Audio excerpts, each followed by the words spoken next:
Mesdames, Mesdemoiselles et Messieurs, bonjour à toutes et à tous ou bonsoir.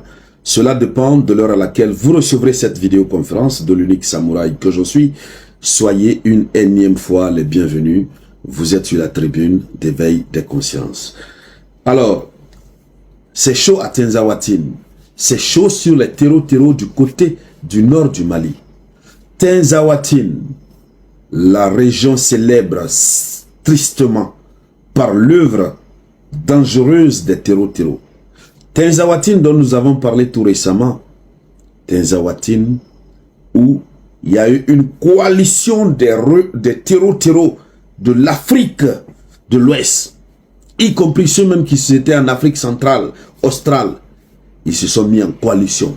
Ils sont venus. Ils ont fait pleurer le monde. Oui. Et ensuite, l'Ukraine a revendiqué.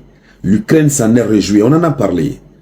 Alors, depuis lors, le gouvernement malien a pris sa décision. Et surtout, les forces spéciales de l'AES ont envoyé un renfort. Maman, il ne fallait pas. Le ciel de Tinzaouatine a été verrouillé. Le système a été verrouillé et bloqué. Pas de sortie possible. Ils n'ont fait que, c'est-à-dire, depuis ces derniers jours-là, on ne fait qu'envoyer les terreaux au repos éternel, repos éternel, repos éternel. Finalement, ils ont trouvé une issue. Ils ont commencé à s'enfuir. Et ils s'enfuient en direction de la Côte d'Ivoire et du Bénin. C'est là, c'est vers les forêts frontalières qu'ils sont en train de se diriger pour aller se protéger. C'est une information officielle donnée par les autorités nigériennes, les autorités maliennes. Voilà une information officielle que donc les chefs d'État de ces États concernés doivent prendre en compte. Ils doivent prendre en compte. La Côte d'Ivoire, par exemple, qui tente de se présenter désormais comme un pays qui ne s'associe pas aux idéologies des terreaux, même si on sait ce qui se passe, mais on va accorder ce bénéfice du doute à Alassane Dramane Ouattara, puisque on a appris qu'il y a une enquête qui est introduite contre l'Ukraine pour recrutement, formation militaire clandestine, etc. Donc, qu'ils en soient informés, qu'ils puissent prendre les décisions qui sont les meilleures s'ils soutiennent la lutte contre les terreaux, qu'ils envoient au niveau de ces frontières-là des équipes pour démasquer ces terreaux, les mettre hors d'état de nuire. Allons-y dans les profondeurs, mesdames, mesdemoiselles et messieurs. Mais avant de continuer, je vous demande encore une fois de partager la vidéoconférence au maximum. Il faut la partager tant que vous pouvez. C'est de cela qu'il s'agit. Cela donne assez de visibilité et cela sécurise la vidéoconférence. Pour tous ceux qui ne sont pas encore abonnés à notre chaîne YouTube, le nom de la chaîne YouTube c'est Le Samouraï. Si vous me suivez sur cette chaîne, vous cliquez juste ici. Il y a le bouton s'abonner et quand vous cliquez, la cloche de notification va s'afficher. Vous cliquez sur cette cloche et puis la notification est activée. Vous n'allez plus rater nos vidéoconférences. Nous apprenons donc que les terreaux qui ont été chassés du nord du Mali se déplacent vers le sud de la zone sahélienne. J'allais faire erreur. Ce ne sont pas les autorités maliennes qui ont donné l'information, mais c'est une chaîne nigérienne. C'est de cela qu'il s'agit. Donc, ces terreaux s'orientent vers les forêts du nord de la Côte d'Ivoire, du Bénin et du Togo. Ils sont attirés par cette zone qui est difficile et très difficile d'accès, où ils peuvent se livrer à une extraction illégale de l'or et du braconnage. Oui. Donc pour le moment, ils se replient. Comme dans cette zone, c'est une zone aurifère. Ils se donnent le plaisir, l'occasion, le loisir de se mettre à procéder à des extractions illégales, extraire illégalement de l'or. Et puis se livrer au braconnage, c'est-à-dire se mettre à abattre des animaux protégés. Puis voilà. Puisque sur cette partie, ça marche beaucoup, ça circule. Le commerce transfrontalier, ça passe.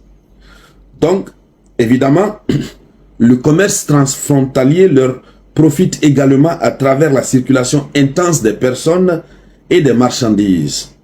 En effet, les produits pétroliers arrivent au Mali et au Burkina à partir des ports situés sur la côte ivoirienne. Voilà, voici ce qui est noté par le média.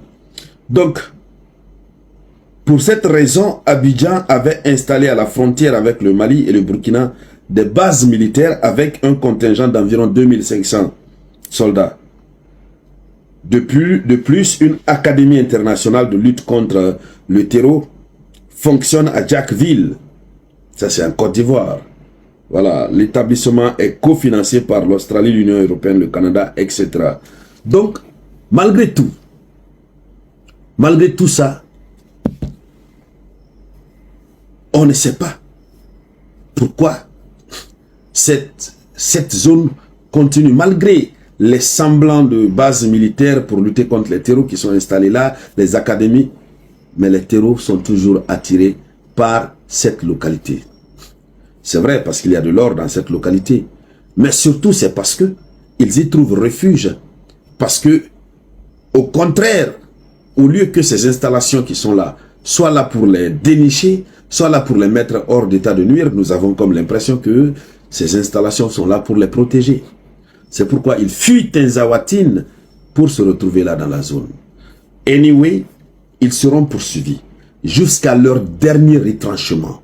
Jusqu'au dernier retranchement. Et ils vont bénéficier de ce dont ils ont droit, le repos éternel, de façon empirique. C'est de cela qu'il s'agit, le repos éternel pour tous les terreaux. Donc la nouvelle est tellement bonne, mesdames, mesdemoiselles et messieurs, personne n'aurait cru que les forces spéciales de l'AES allaient pouvoir mettre en état de perdition ces forces du mal, ces terreaux qui ont, tellement que ces terreaux ont mis leur cœur sur le nord du Mali, il faut rappeler que c'est un territoire très riche, ils sont partis se mettre en coalition. C'était l'une des rares fois, une des premières fois de voir qu'ils ont touché des terreaux. Ils partent se mettre en coalition régionale pour venir emmerder, déstabiliser le territoire malien.